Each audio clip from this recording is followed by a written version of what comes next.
सुप्रभातम। आज के संहिता वाचन को शुरुआत करते हैं।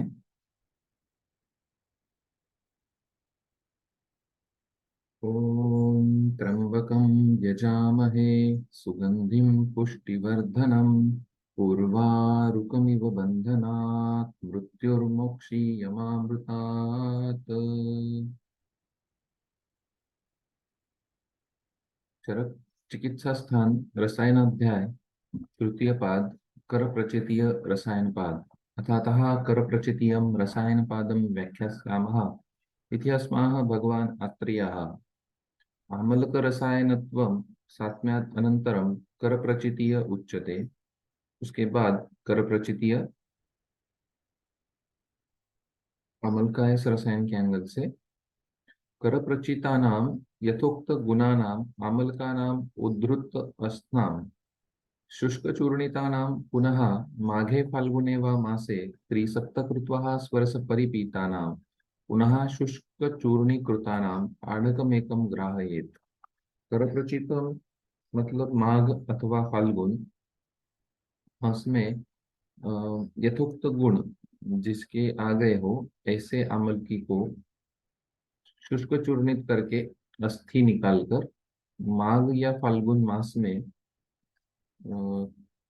त्रिसप्तकृत्वा 21 टाइम्स स्वरस परिपीता नाम पुनः खुद के स्वरस के अमल की स्वरस की 21 भावनाएं देकर पुनः शुष्कीकृता नाम आढ़कम एकम ग्राहित एक आढ़क लेकर फिर जीवनीय ब्रूहणीय स्तन्य जननानाम शुक्र जननानाम वयस्थापनानाम षड विरेचन शताश्चतीय उक्तानाम औषधगणानाम चंदन अगरु धव तिनीश खदिर शिंशप असन साराणाम च अनुषः कृतानाम इनके टुकड़े कर कर अभया विविध की पिप्पली वचा चव्य चित्रक विडंगानाम च समस्तानाम आडकमेकम दशगुणेन अंबसा साधयेत 10 गुना जल लेकर साधना करनी है। तस्मिन आडक अवशेषे रसे ऐसे आडक अवशेष रस में सुपूते तानी अम्लक चूर्णानी दत्वा सुपुत करके उसमें अम्ल की चूर्ण डाल दीजिए। आडक एक आडक बचने के बाद दत्वा गोमय अग्नि वंश विदल शर तेज अग्निभिः वा साधयेत यावद अपनियात रसस्य जब तक रस चला नहीं जाता तब तक उसकी साधना कीजिए। तम अनुपदग्धम उपभृत्य जलना नहीं चाहिए उसके पहले ही निकाल लीजिए। आरुत्य आयसीषु पात्रीषु आस्तीर्य लोहे के पात्र में फैलाकर रख दे। शोषयेत सूखने दे। सुशुष्कम तत् सूखने के बाद कृष्ण जिनस्य ऊपरी कृष्ण चर्म के ऊपर दृषदि श्लक्ष्ण पिष्टमया स्थाल्याम निधापयत सम्यक उसके ऊपर काले कृष्ण मृग चर्म पर रख कर पीस लेना है। दृषदि श्लक्ष्ण पिष्टस्य स्थाल पिष्टम अयः स्थाल्या निधापयत सम्यक फिर से लोहे की थाली में ही रखना है। तच्चूर्णम अयः वो चूर्ण अयश्चूर्ण अष्टभाग संप्रयुक्तम अष्टभाग लोह चूर्ण लोह भस्म उसके साथ लेकर मधुसर्पिभ्याम अग्निबलम अभिसमीक्ष प्रयोजयत इति और फिर मधुसर्पी के साथ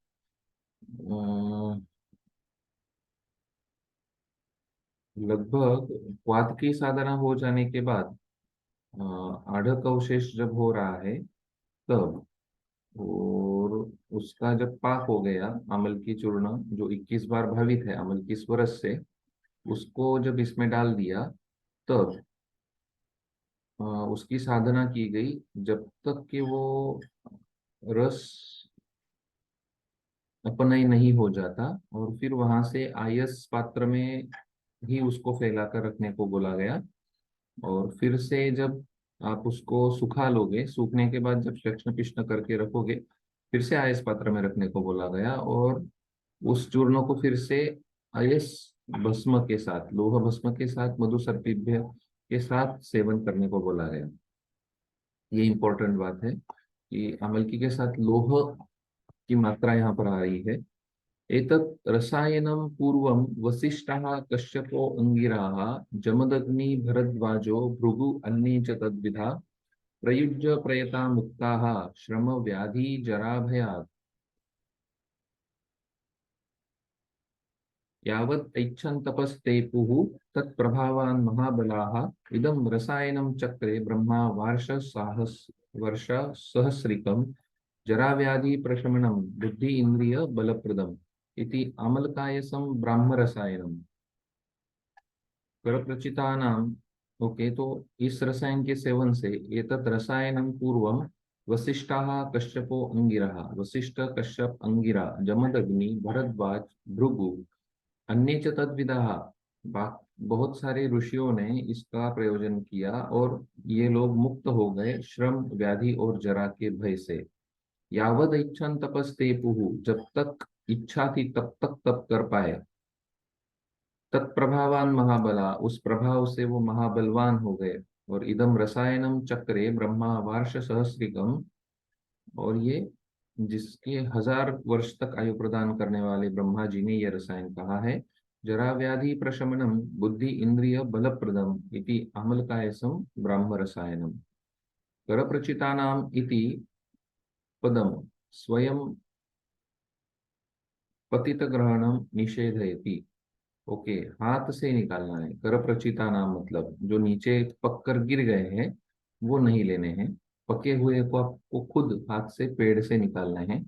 कर प्रचिता नाम माघे फाल्गुने वा इति ग्रहण वचनात् तथैव गृहीतानाम अधिकार इति आगमात् उन्नीयते। स्वरस इह अमलकस्य एव भवति अधिकारात्।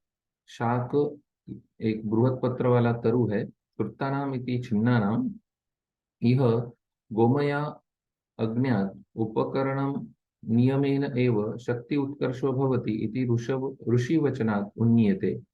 ऋषियों ने कहा इसलिए गोमय अग्नि। यदुक्तम ऋषयाः तु एव जानन्ति योग संयोगजन फलम। जैसे कहा है कि ऋषियों को ही योग संयोग का फल मालूम होता है। एवं अन्यत्रापि इति कर्तव्यता नियमो व्याख्येय कृष्णजिनस्य इति कृष्ण साराजिनस्य। तो यहाँ पर अमल का यह ब्रह्म रसायन इस तरीके से बताया है। बनाने में सिंपल है और सेवन किया जा सकता है। लेकिन उसके आगे जब आपको रसायन बताते जा रहे हैं और तीसरा पाद अभी चल रहा है, तब एक इम्पोर्टेंट बात आचार्यों ने हमें समझाई। तपसा ब्रह्मचर्येण ध्यानेन प्रशमेन च रसायन विधानेन कालयुक्तेन चायुषा स्थिता महर्षया पूर्वं न हि किंचिद रसायनं ग्राम्यानाम् अन्य कार्याणां सिद्ध्यति सिद्ध्यति अप्रयतात्मनाम्। तप ब्रह्मचर्य ध्यान और प्रशमन से ही रसायन विधि काल युक्त में अगर आप प्रयुक्त करते हो तो ही आयुष्य के लिए हितकर होगी। और ऐसा ही स्थिता महर्षया पूर्वम, ऐसा ही हमारे महर्षियों ने किया है। कोई रसायन के बारे में उन्होंने ग्राम्यानाम अन्य कार्यानाम सिद्ध्यति प्रयत्न प्रयत्न प्रयतात्मना, मतलब जो व्यक्ति ग्राम्य कर्मों में या अन्य कार्यों में व्यस्त होगा उसको ये रसायन सिद्धि नहीं हो पाएगी। महर्षियों ने रसायन की सिद्धि प्राप्त करने के लिए हमेशा तप ब्रह्मचर्य ध्यान प्रशमन रसायन विधि काल युक्त करने के बाद ही इनको ये प्राप्त हुआ, आयुष्य प्राप्त हुआ। संप्रति रसायनस्य तप ब्रह्मचर्य ध्यानादि युक्तस्य एव महाफलत्वं भवति इति दर्शयन् आह तपसा इत्यादि।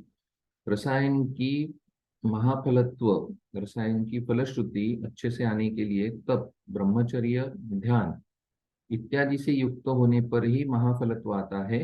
ये बताने के लिए कह रहे हैं। काल युक्तेन च आयुषा इति अनियत काल युक्तस्य च आयुषा इति अर्थः। और ये नियत काल में अगर आप युक्त करोगे तो आयुष्य बढ़ाने वाला नहीं होगा। नियत काल आयुषम प्रति तू न रसायनम फलवत इति उक्तम एव।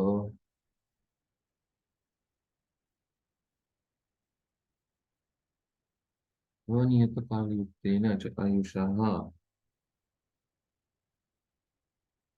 विपर्येण स्थिता इति दीर्घकालजीविनः। स्थिता स्थिता आयुषा स्थिता, ओके। दीर्घ काल तक वो जीवित रहे काल युक्त रसायन से, अनियत काल युक्त न, जो काल जहाँ जहाँ कहा था किस काल में वो रसायन प्रयुक्त करना है उस एंगल से। और फिर दूसरा, काल युक्तेन च आयुषा इति अनियत काल युक्तेन च आयुषाः इति अर्थः। नियत काल आयुषं प्रति तु न रसायनं फलवत् इति उक्तम् एव। नियत काल का आयुष्य जो है उसके प्रति रसायन कोई फलद्रूप नहीं हो पाएगा। जो नियत काल है दैव में जो आया है उसके प्रति कोई चेंज नहीं हो पाएगा। स्थिता इति दीर्घ काल जीविनाः, कालयुक्तेन रसायनयुक्तेन कालयुक्तेन च आयुषा स्थिता, कालयुक्तेन च आयुषा अनियत कालयुक्तेन च आयुष।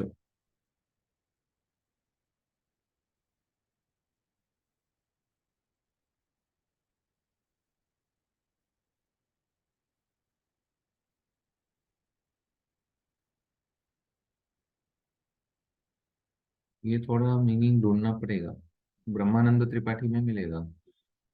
कालयुक्तेन च आयुषा इति अनियत कालयुक्तेन च आयुषा इति अर्थः। ठीक है, इसमें और आएंगे। लेकिन ये इम्पोर्टेंट है कि अगर हम हमारे रूटीन वर्क में ही रसायन सेवन करने जा रहे हैं तो कितना फलद्रूप होगा, तो सीधा बता दिया।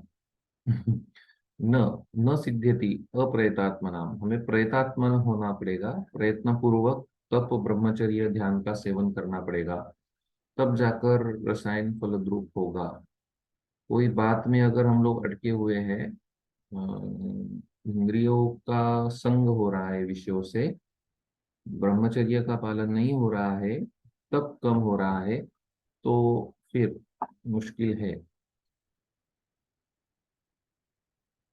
उसके बाद केवल अमलक रसायन कहा, केवल अमलक रसायनम संवत्सरम पयोवृत्ति ही गवा मध्ये वसेत सदा, सावित्रीं मनसा ध्यायन् ब्रह्मचारी यतेन्द्रियाः, संवत्सरान्ते पौषीं वा माघीं वा फाल्गुनीं तिथिं त्रिः उपवासी शुक्लस्य प्रविश्य आमलकी वनं बृहत्फलाढ्यम् आरुह्य द्रुमं शाखागतं फलं गृहीत्वा पाणिना तिष्ठेत् जपन् ब्रह्मम् अमृतागमात्, तदा हि अवश्यम् अमृतं वसति आमलके क्षणं, शर्करा मधुकल्पाणि स्नेहवन्ति मृदूनि च भवन्ति अमृतसंयोगात् तानि यावन्ति भक्षयेत् जीवेत् वर्षसहस्राणि तावन् तावन्त्या आगतयौवनाः, सौवित्यम् येषां गत्वा तु भवत्यम् अमरसन्निभाः, स्वयं च स्योपतिष्ठन्ते श्रीः वेदा वाक्च रूपिणी इति केवल अमलकरसायनम्।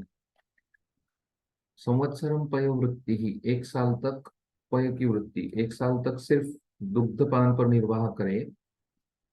पयोवृत्ति गवाम मध्य बसे सदा, गायों के साथ ही रहे। सावित्री मनसा ध्यायन ब्रह्मचारी यतेन्द्रिया, सावित्री गायत्री मंत्र का जाप करते रहे, सावित्री मनसा ध्यायन।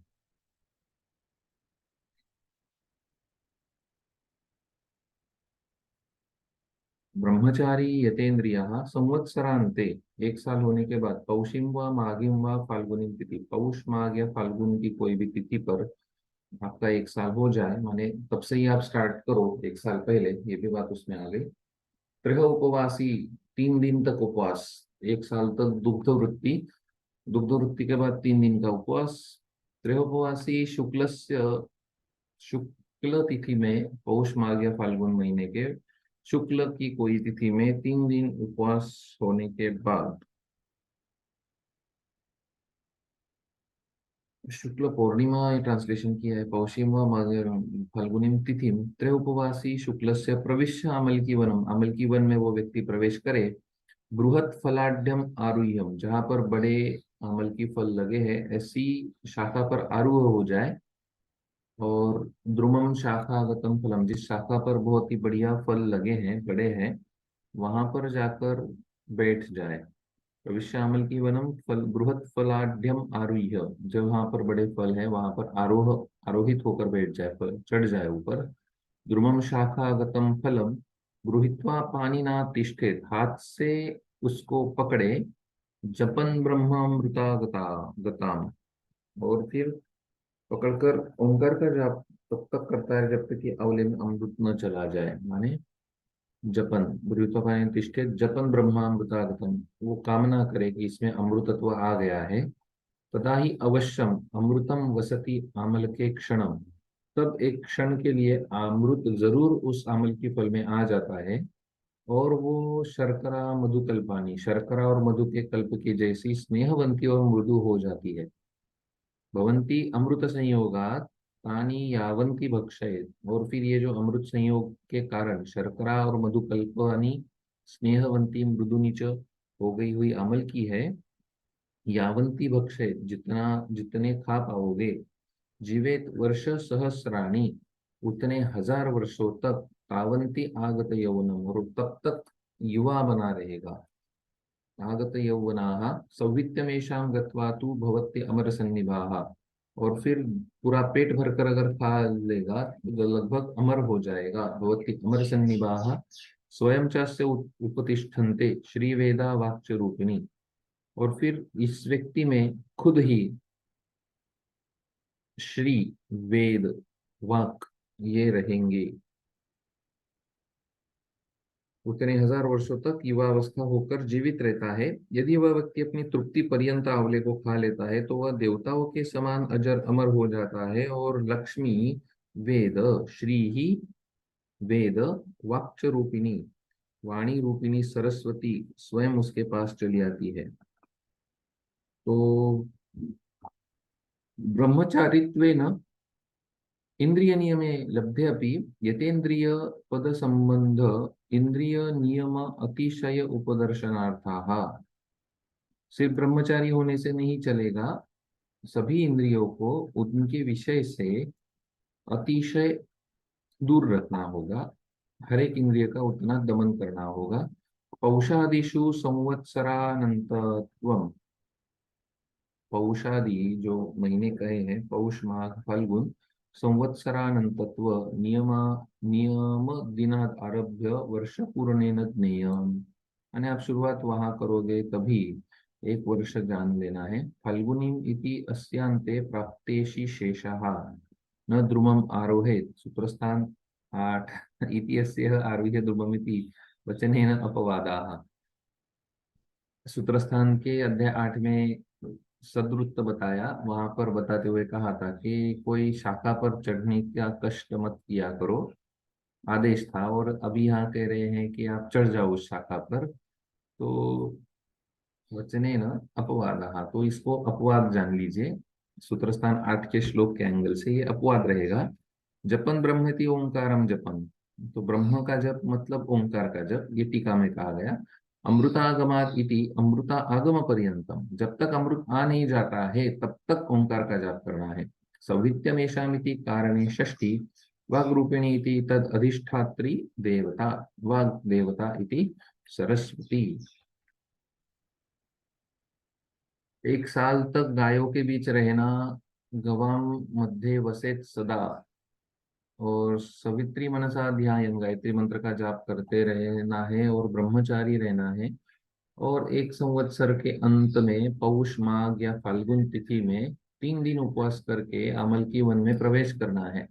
उसकी बड़ी शाखा पर जाकर जितने फल फल को हाथ से लेकर हाथ में, जब तक उसमें अमृतत्व आ नहीं जाता तब तक ओंकार का जाप करना है, और जैसे ही वो उसमें अमृतत्व आता है उसका भक्षण करना है।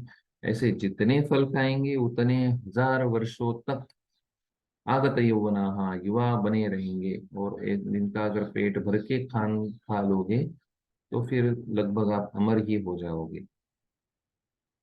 सिंपल है, लेकिन एक साल तक कोई इतना पेशेंस रख पाएगा। लेकिन वही कहा कि इसके पहले श्लोक में आपको एक अलर्ट दिया था, ध्यान रखने को बोला था कि इंद्रिय संयम या फिर ब्राह्म्यानाम अन्य कार्यानाम सिद्ध्यति अप्रयतात्मनाम न सिद्ध्यति अप्रयतात्मनाम, कि ग्राम्य कार्यों में अगर आप व्यस्त रहोगे तो फिर आजकल गवा मध्ये रहने वाले लोग, चारण लोग जो है गायों के बीच में ही रहते हैं, तो लेकिन ग्राम्य धर्मों में उलझे हुए हैं, उनके कर्मों में उलझे हुए हैं, इसलिए उन लोगों को अगर आप अमृत की सेवन करवाते हो पौष माघ या फाल्गुन में, तो शायद उतने रिजल्ट्स नहीं आएंगे। उन्होंने ध्यान से कहा है कि सावित्री मनसा ध्यान, गायत्री मन का जाप चलते रहना चाहिए, हमेशा ब्रह्मचारी रहना है और यतेंद्रिय रहना है, हर एक इंद्रिय को काबू में रखकर वैसे रहना है। इति केवल आमलक रसायनम, ऐसा ही आमलक रसायन है।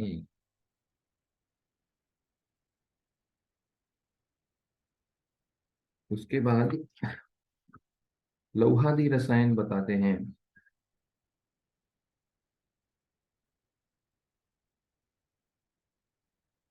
त्रिफलायाः रसे मूत्रे गवाम क्षारे च लवणे, त्रिफला के रस में, मूत्र में, गवाम क्षारे च लवणे, क्रमेण च इंगुदी क्षारे किंशुक क्षार एव च तीक्ष्ण अयसस्य पत्राणि वह्निवर्णानि साधयेत्। तपाकर त्रिफला के रस में, मूत्र में, के गौमूत्र में, मतलब क्षार लवण में, क्रमेण इंगुदी क्षार, फिर किंचु क्षार में तीक्ष्ण से वयस्पत्र का निर्वापन करवाना है। चतुर अंगुल दीर्घाणी तिलोत्सेध तनूनी च, ये पत्र कैसे होंगे? 4 अंगुल दीर्घ होंगे और तिल के जैसा इनका उपसेद होगा, थिकनेस होगी। ध्यात्वा त्यानी अंजनाभानी, जब ये अंजनाभ हो जाएंगे तब इसका सूक्ष्म चूर्ण करा लो। तानि चूर्णानि मधुना रसेन आमलकस्य च, और इन चूर्णों को मध के साथ, आमलकी के रस के साथ, युक्तानि लेहवत कुंभे स्थितानि घृतभाविते, मध और आमलकी के रस के साथ लेहवत बनाकर घृतभावित कुंभ में रख दीजिए। संवत्सरम निधेयानि यावपल्ले तथैव च, 1 साल तक यावपल्ल में रख देना है। दद्यात् आलोडनम मासे सर्वत्र आलोडयन बुधा,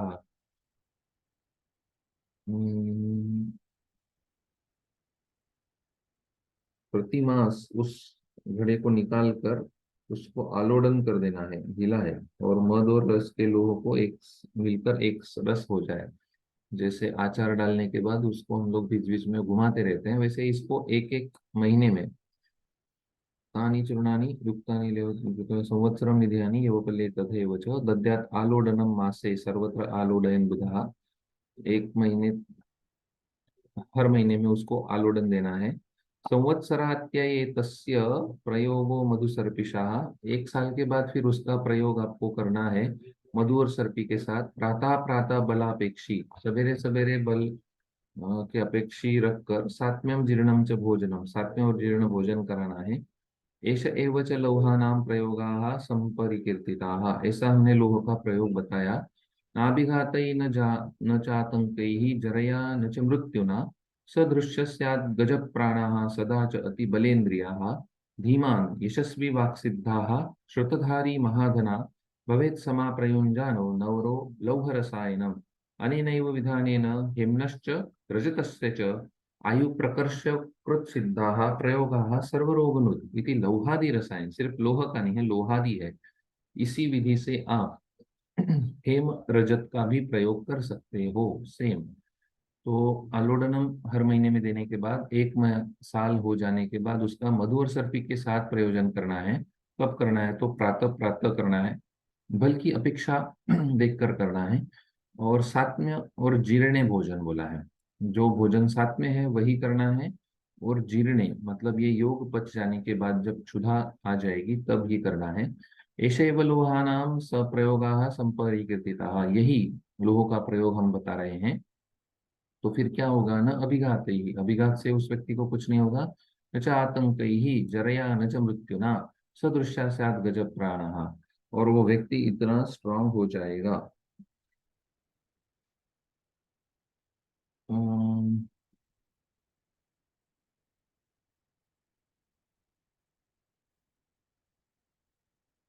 ट्रांसलेशन में 1 साल तक प्रयोग ऐसा बोला है, लेकिन संवत्सरात्यये तस्य प्रयोगो मधुसर्पिषा, ये बात आई, मतलब 1 साल तक उसको घड़े में रखा था, उसके बाद मधुसर्पी के साथ उसका प्रयोग किया।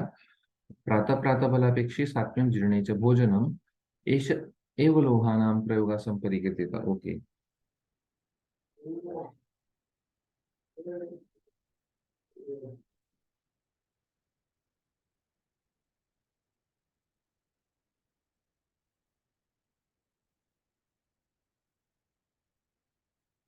अभिघातेन चातंकी जरया न च मृत्युना सदृशाः स्यात् गजप्राणाः। गजराज की तरह महाप्राण महाबली सबल इंद्रियों वाला हो जाता है। धीमान यशस्वी वाक् सिद्धा श्रुतधारी महाधना भवेत समाम प्रयुंजानो नरो लौह रसायनम। वो व्यक्ति युवा जैसा हो जाएगा और अनिनेव विधानेन हेमनश्च काम रजतस्य च आयु प्रकर्ष कृत सिद्धाः प्रयोगाः सर्वरोगनुत। ऐसा हमें ध्यान में रखना पड़ेगा। और ये लौह रसायन है, ये कहा गया, लेकिन ये वर्ष तक प्रयोग करना है, ये कहाँ लिखा, नीचे होगा। क्षार इति परिस्रावित क्षार उदके क्षार लवण इति ज्योतिष्मत्या क्षारे साधयतीति निर्वापयत्। लौहानाम इति अनेन एव लोहांतर निविष्टयो लोहांतर निविष्टयो सुवर्ण रजतयोः ग्रहणे सिद्धे पुनः तयो वचनम तयो विशेषेण आदर उपदर्शनार्थम। रसायन प्रभावात एवं महाधनत्वम इति नियम। रसायन के प्रयोग से ही महाधनत्व आ जाएगा। पाठभेद वापयत है, तिलोत्साहेद समानी वाग्मी महाबल। ओके, लौह का अलग रीति से प्रयोग, निर्वापन करने के बाद सीधा उसका चूर्ण बना लिया और चूर्ण को 1 साल तक अमल की रस के साथ और मध के साथ तानी चूर्णानि मधुना रसेन अमलकस्य च। इसका प्रमाण ओके, तो लगभग वो डूबेगा ऐसा हम लोग ले सकते हैं, लेकिन मधु का और अमल की रस का प्रमाण सम हो ऐसे ही हम लोग सोच सकते हैं। बीच बीच में उसको मूव करते रहना है। अमल की रस शहद होगा तो खराब नहीं होगा, ऐसा हो सकता है। और उसका मुख भी बंद रखना पड़ेगा कपड़े से शायद। तो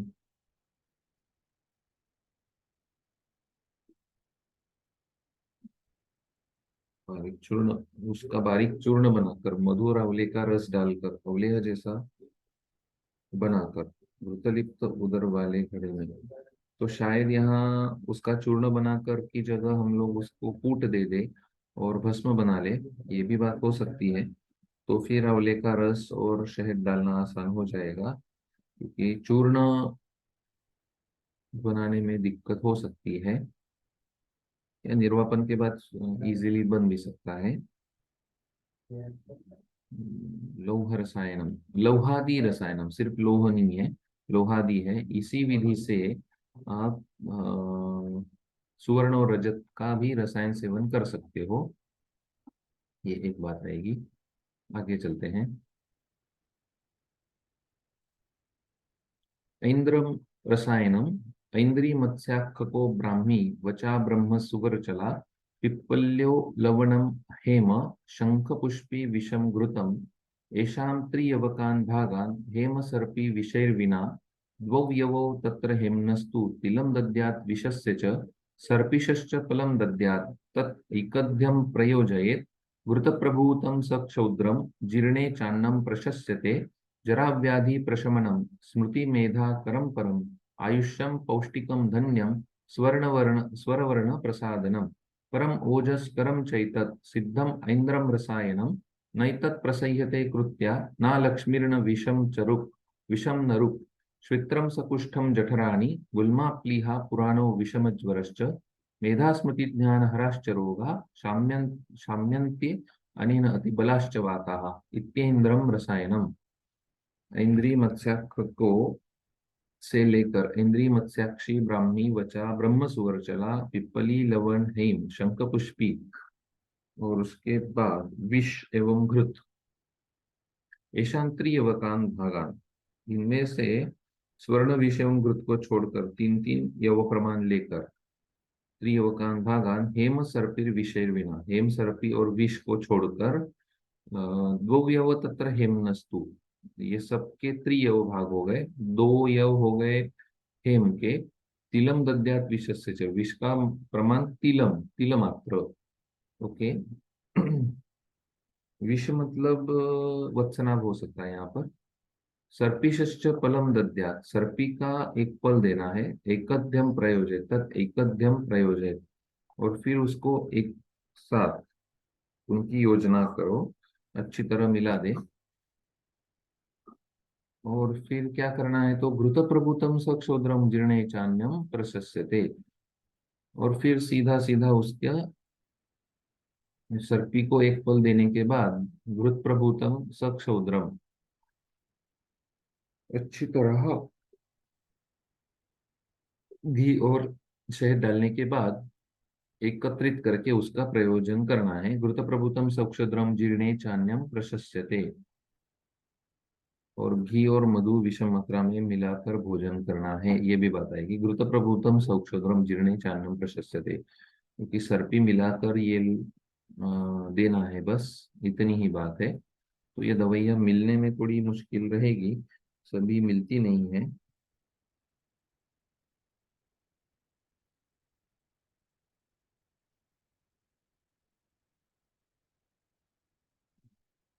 फिर जरा व्याधि प्रशमनम स्मृति मेधा करम परम, आयुष्यम पौष्टिकम धन्यम स्वरवर्ण प्रसादनम, परम ओजस्करम चैतत् सिद्धम इंद्रम रसायनम, नई नैनत प्रसह्यते कृत्या ना लक्ष्मीर्न विषम नरु।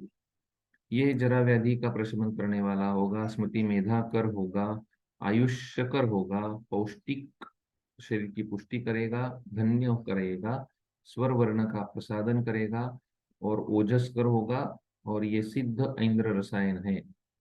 नई तत् प्रसह्यते कृत्या, कोई कृत्या की जाएगी उस व्यक्ति पर, तो उसका भी ये नाश करेगा। अलक्ष्मी हर होगा, विष का भी प्रभाव रोकेगा, और वेदना भी नहीं होने देगा। स्वित्रम सकुष्ठम जठराणि गुल्मा प्लीहा पुराणो विषमज्वरश्च मेधा स्मृति ज्ञान हराश्च रोगा शाम्यन्ति अनेन अति बलाश्च वाताः। इसके बल से, ऐंद्र रसायन के बल से, स्वित्र, कुष्ठ, जठरानि, गुल्म, प्लीह, पुराण विषम ज्वर, मेधा स्मृति ज्ञान हराश्च रोगा, जिन रोगों ने मेधा स्मृति और ध्यान का अपहरण कर लिया है, उनको भी ये हरण कर देगा।